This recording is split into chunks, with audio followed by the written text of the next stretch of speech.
Bonjour et bienvenue dans le podcast des Ones, les femmes d'affaires qui osent nourrir leur exception.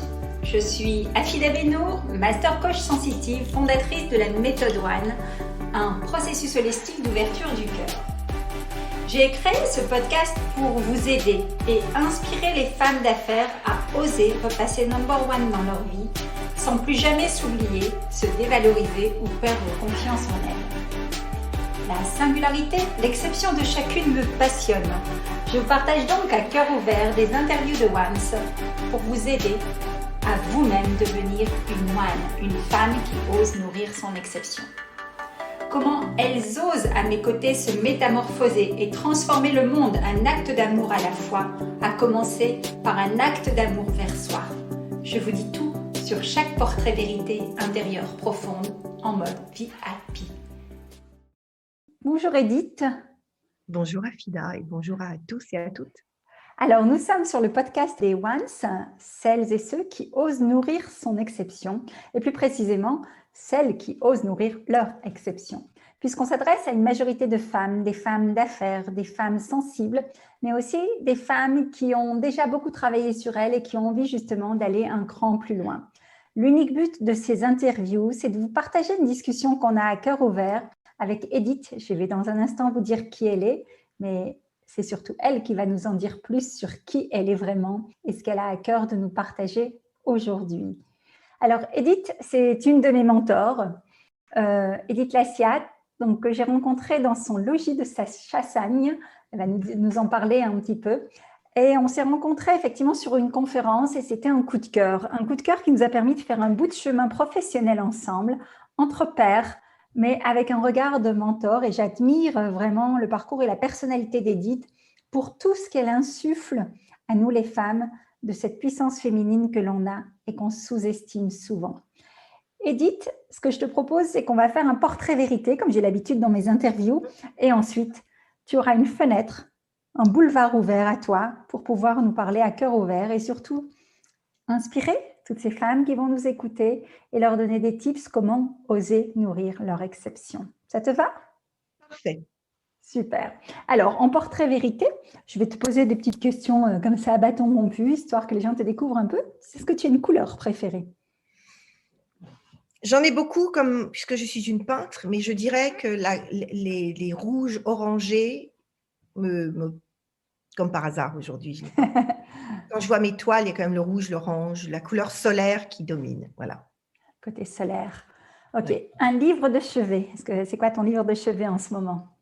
En ce moment, c'est la vie de Frida Kahlo et Diego Rivera.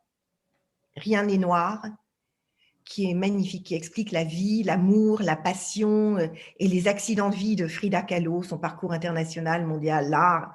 C'est magnifiquement écrit, c'est mon livre de chevet en ce moment. Excellent. Si tu avais un pays de prédilection, ce serait lequel? Japon. Ok.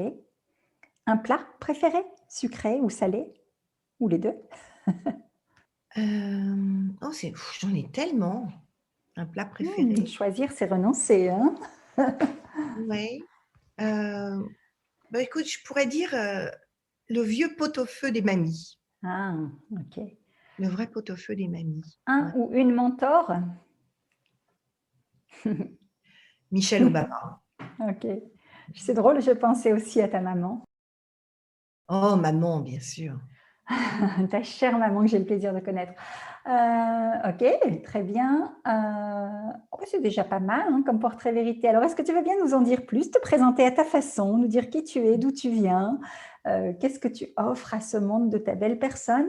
Et puis ensuite, je te laisse le micro ouvert pour nous parler de ta vision. Justement, on s'adresse à des femmes entrepreneurs, comme je te dis, des femmes d'affaires qui ont envie de s'inspirer, de trouver l'inspiration ici chez nous. Waouh, quel boulevard. Alors, qui je suis? Je suis une femme, je dis souvent descendante de guerrières féminines. Tu as évoqué maman, sa mère, qui étaient des femmes debout, droites, créatives, artistes, déterminées dans leur vie, banquières et amoureuses. Donc, je pense qu'avant tout, je suis descendante de guerrières féminines et d'amoureuses qui ont choisi d'être des femmes à part entière en pleine amitié et amour avec les hommes. Donc ça a nourri mon histoire et tout ce que je suis.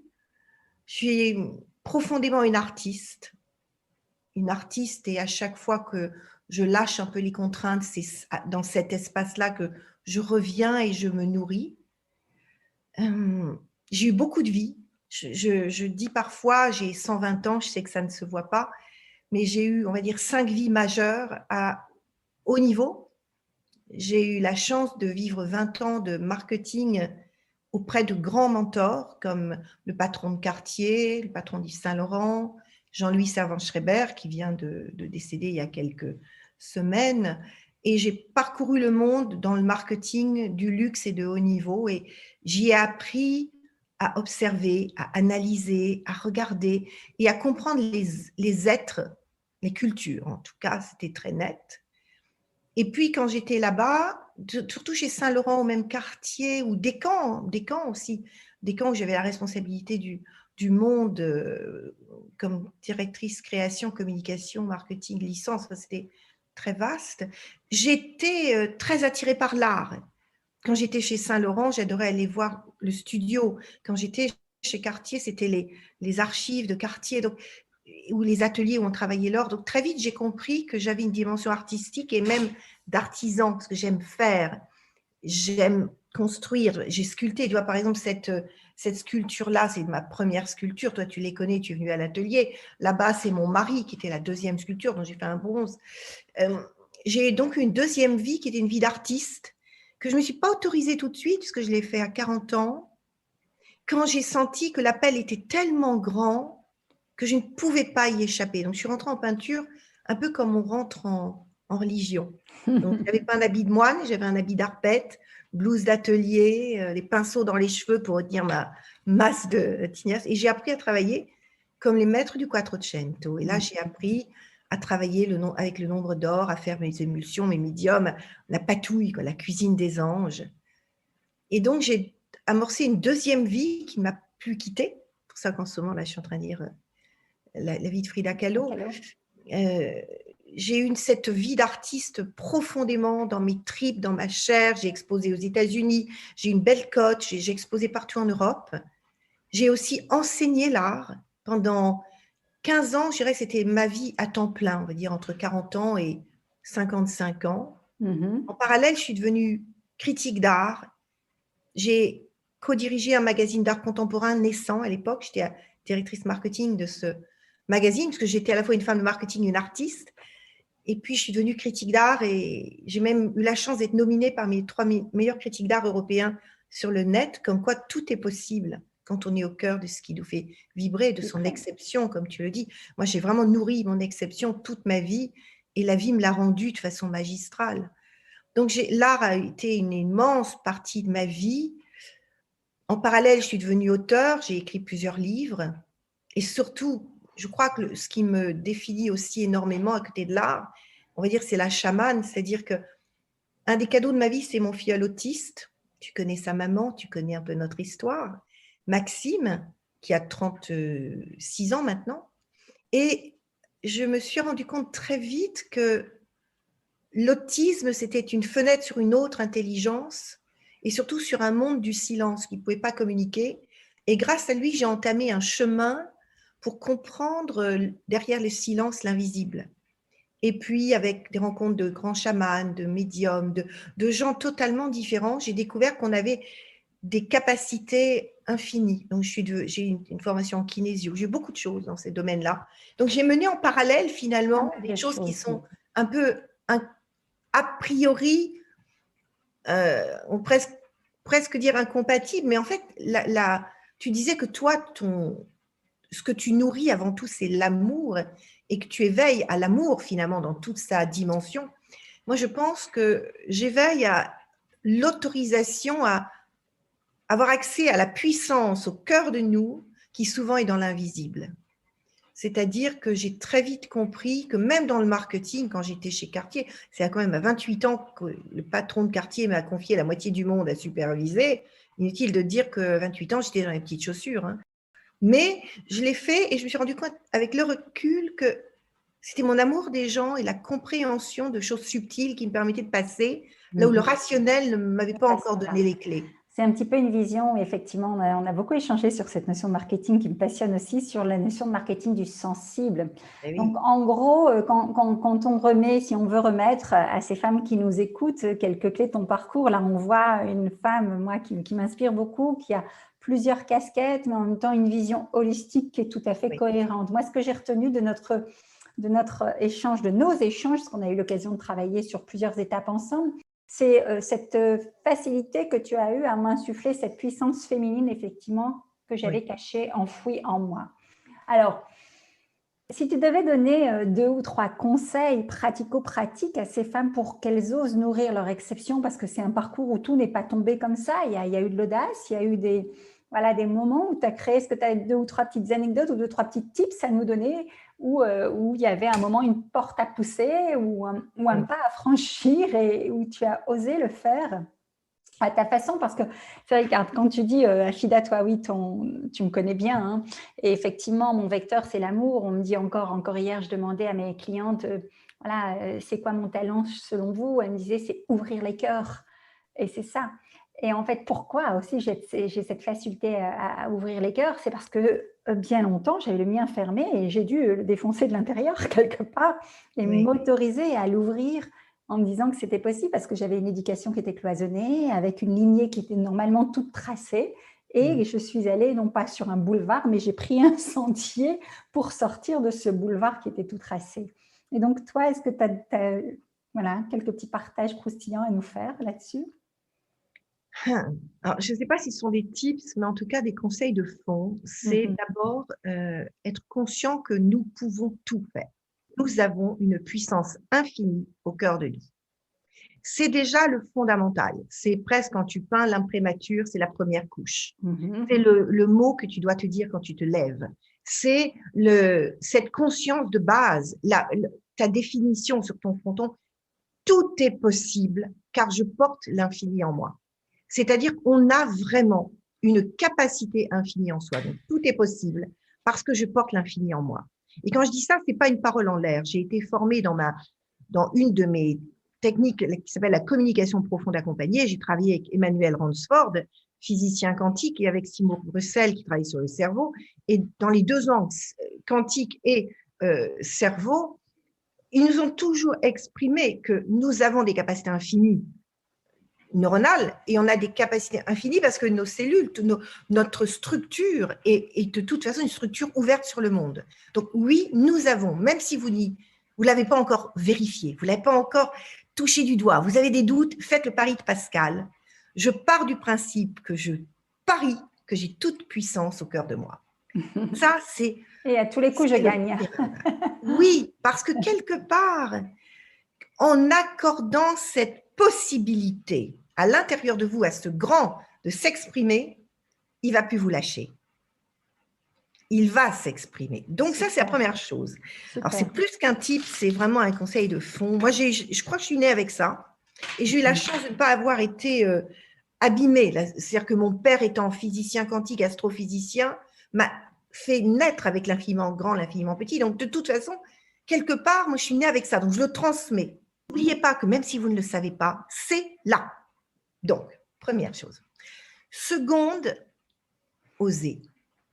Oser. 28 ans, j'arrive dans les bureaux de Alain-Dominique Perrin, place Vendôme, chicissime, un peu plus chic, on voit par sa fenêtre la colonne Vendôme, c'est un très grand bureau, moquette épaisse, il y a des œuvres d'art de César Darmon parce qu'il est en train de lancer la fameuse fondation pour l'art contemporain, qui maintenant est boulevard Raspail, qui était à jouer en Josas.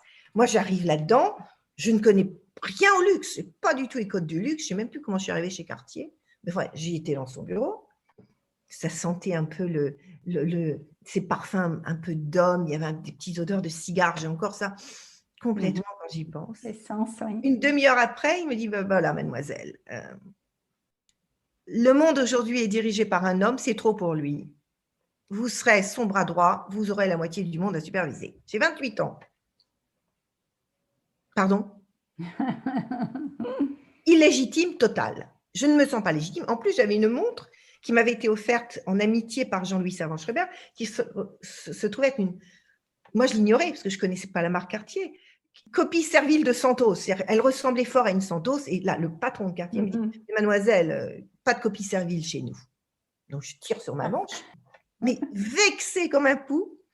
Et là, ben, le type, c'est quoi? Je me redresse avec beaucoup de dignité et je me dis, si cet homme-là, qui est brillant, croit en moi, je vais croire en lui. Pourquoi est-ce que moi, je ne croirais pas en lui? Et surtout, j'ai cru, je lui ai fait confiance à lui. C'est-à-dire, j'ai fait confiance à cet homme qui me disait, waouh, il y a un potentiel infini. Donc, moi, je ne sentais pas ce potentiel. Mais, quand voilà, donc le type, c'est quand quelqu'un croit en vous, même si vous n'y croyez pas, allez-y. Ça, c'est top, ce tips-là, j'adore parce que moi, je le vibre tous les jours à la fois grâce à mes mentors, mais aussi moi, quand je mentor quelqu'un. Ouais, absolument. Et donc, le fait d'accompagner des gens et de voir cette lueur où ils nous regardent avec des yeux de Tex Avery quand on leur dit « mais oui, tu as ce potentiel-là, vas-y, fonce ». Et que quelques temps après, ils nous montrent qu'ils ont foncé, qu'ils ont réussi. Déjà, nous, on a le retour, on se dit « waouh ». Et c'est que de l'amour, ça, encore une fois, pour moi, hein, de ma perception, quoi. Donc ça, c'est vraiment le conseil, c'est vraiment ça. Si quelqu'un croit en vous, même si ça fait peur, allez-y. Bref, faites le pari de la vie, du gain, de la grandeur, pas du risque et de la perte. De temps en temps, on va se tromper, mais c'est pas grave, on apprend. Je sais pas, comme troisième autre, activez votre hédoniste. Hédoniste, c'est ton archétype, ça, non? Voilà. En fait, j'ai découvert en faisant une étude sur LinkedIn où j'ai eu 140 femmes qui ont répondu de façon très, très détaillée sur leurs rêves, leurs besoins, leurs difficultés. Eh bien, j'ai découvert 4 archétypes, en fait. Je me suis rendu compte qu'il y avait et 4 big why qui étaient corrélés. Et parmi ces 4 archétypes, il y avait l'hédoniste, c'est-à-dire celle qui ne veut pas perdre son âme, celle qui va garder du temps pour elle, l'égoïsme intelligent, celle qui va prendre soin de mettre du beau dans sa vie, de la douceur, de l'élégance, du féminin, celle qui va accrocher un sourire à la vie. Donc, activez votre hédoniste parce que c'est quelque part, c'est celle qui dit à l'enfant intérieur intact en nous, viens, on va jouer. C'est celle qui aussi apporte de la lumière et de la joie aux autres. Et ça nous revient en boomerang. Absolument. Et puis c'est celle qui est moins dans le besoin des autres. Quelque part, il y a un moment où l'hédonie, c'est pour moi. C'est l'égoïsme intelligent. Et j'ai vu que depuis la Covid, beaucoup de femmes ont du mal à activer leur hédonisme parce que la vie pratique fait qu'on se retrouve avec un petit peu. J'ai maman, j'ai mes 2 enfants en ce moment. Bon, c'est évident qu'il y a des charges au quotidien. Dans ces cas-là, qu'est-ce qu'on fait? Il y a le boulot, il y a les contraintes, il y a tout. Eh bien, on se met des petites plages avec un panneau en chantier. Personne ne rentre. On prend du temps pour soi. Donc, le troisième, c'est prenez du temps pour vous parce que c'est aussi dans ces temps-là, qui sont des temps de silence, de bonheur, de musique, de création, de rien, que la petite voix qui nous mène à notre puissance, à qui nous sommes vraiment, peut commencer à s'exprimer. Sinon, il y a trop de bruit, trop d'action, trop de brouhaha. Absolument, oui. Donc, ça, moi, c'est ce que je fais avec toutes les femmes que je mentore. Je les amène à trouver dans leur silence, dans leur hédonisme, ce feu dont on a besoin. Et je pense que la période demande encore plus qu'on soit des phares, c'est-à-dire des lights, tu vois. Oui, voilà, ce serait ça mon troisième conseil. Activez votre hédoniste. Chérissez-la. Très, très sympa. Ça me parle d'autant qu'on a pu l'expérimenter et c'est tout toi, ces conseils. C'est vraiment, ce sont des conseils incarnés. D'ailleurs, tu dis d'abord tout est possible. Ensuite, tu as dit oser et ensuite activer. Donc, ça fait T-O-A, toi. Donc, c'est vrai. Joli. C'est vraiment, vraiment ça. Et c'est ce que je ramène à ma méthode quand je demande aux femmes, enfin que j'invite et que j'accompagne, j'initie plutôt, je ne leur demande pas parce qu'encore une fois, c'est à elles de choisir, d'enclencher le processus, de repasser number one dans leur vie. C'est vraiment ça, c'est oser nourrir son exception. On parle en rien d'être la première, on parle en rien de... C'est pas cette notion de compétition, c'est bien plus. Le one, c'est son unité, c'est se retrouver, c'est c'est même se marier à nouveau avec soi, quoi, quelque part. Voilà, c'est un pacte avec qui l'on est vraiment. Alors, c'est pas simple et ça demande effectivement du silence, ça demande du temps, ça demande de la patience, mais c'est possible, j'ai envie de dire, c'est vraiment possible. Ah oui, complètement. Et plus on s'octroie des moments de vide et de silence, plus c'est possible. Je pense que moi, ça fait 7 ans que je suis sur le web et j'ai failli me faire embarquer avec cette surenchère de faire. Sur les réseaux sociaux, il faut tant de parutions, il faut tout le temps être là, il faut tout le temps faire. Moi, à un moment, je n'en pouvais plus. J'avais l'impression d'être happée sur des choses qui n'étaient pas moi. Et je pense que c'est aussi avoir le courage de ne pas suivre le mainstream. Et à un moment de dire, OK, tout ça, 95% des gens le font. Mais est-ce que j'ai envie d'être avec 95% des gens ou au contraire dans ces 5% des gens qui vont emmener vers la rive de soi? Et donc, c'est vraiment ces 7 années dans le dev perso et le web où j'ai pu prendre conscience de cette surenchère d'action, surenchère par rapport à l'argent, surenchère par rapport à beaucoup de thématiques qui, moi, ne me semblent pas celles qui doivent piloter nos vies. Et je crois à la puissance tranquille, je crois à la slow life, je crois à l'état de flow, comme en parle Mihaly Csikszentmihalyi. Je crois beaucoup plus que la puissance à quelque chose de fluide, de beaucoup plus serein, de beaucoup plus posé pour que, encore une fois, quand on va trop vite dans tout, on se prive de cette partie en nous qui sait et qui ne peut pas s'exprimer. Et moi, j'invite toujours les personnes avec qui je travaille à se déposer. Et ça, c'est peut-être le 4e conseil, c'est d'étalonner dans son corps ce qui est juste et ce qui ne l'est pas. Depuis 3 mois, j'ai pris un coach sportif, un ancien de l'armée, qui est un hypersensible, une très grande douceur, qui vient 2 fois par semaine à domicile, au logis, dans mon atelier que tu connais, me faire travail sur le corps. Il me dit, Edith, c'est incroyable ce que tu es gracieuse et la conscience du corps que tu as. Et il me dit, c'est rarissime. Je dis, ah bon, enfin, c'est normal, quoi. Je dis non. Et en fait, je me rends compte que le conseil qu'il faut que l'on donne impérativement, et il me le renvoie, puisqu'il n'a pas que moi, évidemment, comme cliente, c'est que la conscience du corps, c'est quelque chose de très fin. Or, le silence d'un côté et la conscience du corps, c'est là où on va avoir les vraies infos. Tu vois, par exemple, là, j'avais en coaching VIP la membre d'un COMEX de grand groupe et elle avait plusieurs projets. Et à un moment, j'écoute, elle n'a pas l'habitude de travailler comme ça du tout, mais j'écoute, c'est simple, tu sais ce qu'on va faire. On va, sur un X-Mind, on va poser tes 3 projets, on a pris les 3 principaux et on va dire why oui, why non.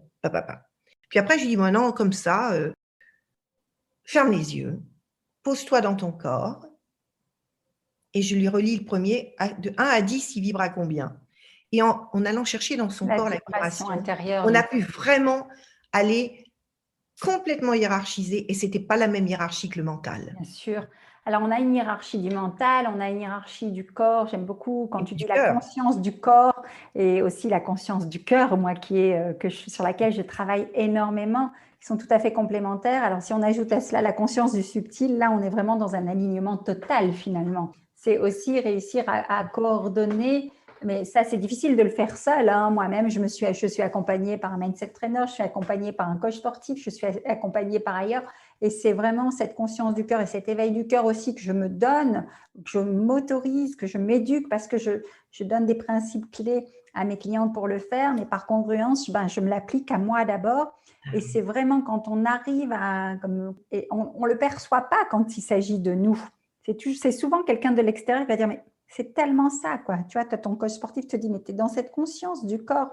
Tu ne t'en rends pas compte, mais effectivement, c'est tout ce charisme, cette dimension corporelle, mais bien plus, bien sûr, qui est chez toi, mais qu'on sous-estime. Donc, chez tout à chacun, soyez pas étonnés. C'est typique de la femme de façon traditionnelle de sous-estimer, entre guillemets, ses pouvoirs et ses capacités. Mais ces capacités sont là et elles demandent qu'à être réveillées, qu'à être pratiquées, qu'à être amplifiées. Alors, soit effectivement, vous pouvez le faire seul en étant inspiré par des talks comme les nôtres. Ça peut être un livre, ça peut être une routine, un rituel nouveau que vous allez mettre en place. Ça peut être juste, effectivement, on appuie sur pause et on écoute ce qui se passe. Oui, j'aime beaucoup cet échange et cette vision. Ne pas avoir peur du vide. Et quand on est très, très actif, même moi en ce moment, tu vois, ce matin, je discutais avec Christophe, que tu connais Oui. bien, et mon mari, qu'on voit dans le film fait par Mhm. Anne Sarkissian. En ce moment, je prends du temps. Je me suis acheté un lounge chair. Bon, bref, qui sert aussi à mes clientes quand elles viennent, bien sûr. Mais là, j'avais le livre de Frida Kahlo, Une tasse de thé, etc. Puis je suis allée le voir, puis tu sais, je culpabilise presque. Il éclate de rire et il me dit, bah alors c'est toi qui promeut l'hédonisme, et puis il dit non, tu es tellement habitué à C'est travailler, juste, tu voilà. as du mal à décrocher. Donc je pense que parfois, on peut avoir la tentation de zapper ce moment-là pour replonger dans l'activisme, l'activité forcée. Je me rends compte que ce n'est pas si simple. Même moi, si je Non. le dis comme ça, il y a des moments, je me dis, oh là là, mais aujourd'hui, tu n'as rien fait. Ben non. Et d'ailleurs, si j'essaie de faire les jours où j'ai rien fait, ça ne sera pas bien fait. Alors que tout d'un coup, je Quand me sens tu prête lâches et prise. ouf, Ouais. et voilà. Donc, c'est difficile de trouver sa façon de poser de se poser pour Mhm. aller au bon endroit. C'est quelque chose qui n'est pas Oui, forcément et simple. c'est souvent quand on est justement dans un tiraillement extrême que là on se rend compte, mais nos visions et le but de vous accompagner, c'est justement de ne pas attendre l'extrême où vous avez été trop dans votre yin ou trop dans votre yang et puis et malheureusement les burn-out, les bore-out et tout ce que l'on veut, tout ce que voilà. Et burn-out aussi. Et en ce moment, moi je travaille beaucoup là, justement, j'étais juste avant toi avec des managers d'hôpitaux sur l'hyperconnexion en ce moment à cause de Oui. ce que l'on vit où on est vraiment hyper connecté et la notion du temps, de la journée, elle est complètement distendue et cette autorisation de pause, alors que les gens sont chez eux, ils ont cette liberté de pouvoir travailler de chez eux, de s'autoriser un rythme qui est le leur, et bien, tous les repères sont perdus parce qu'il y a eu un conditionnement de la sphère travail avec des collaborations, avec des espaces de travail différents, avec des pauses café, des machines à café, etc., que tout ça disparaît. Et donc là, les gens doivent se réinventer. Et là, le conseil que je dirais, c'est attention, encore une fois, à ne pas tomber dans les extrêmes. Donc, c'est toujours se dire, ben voilà, ok, est-ce que le dosage est bon, quoi? Est-ce que l'équilibre entre ma vie perso et vie pro est respecté? Tu disais tout à l'heure, les post-it ou en chantier, on ne me dérange pas. S'octroyer ces temps pour soi, quoi. Super. Écoute, Edith, merci pour ces échanges très riches. Je suis persuadée que si on n'a qu'une seule phrase ou qu'un seul conseil qui puisse inspirer une des femmes qui nous écoutent, on aura rempli notre mission. Je vais te laisser le mot de la fin, tout simplement. Aujourd'hui, alors tout à l'heure, on est parti sur un boulevard. Vous avez vu qu'on a affaire à une femme voilà, multipotentielle, qui a un chemin extraordinaire et qui est vraiment aujourd'hui assise dans sa dimension complète, je dirais.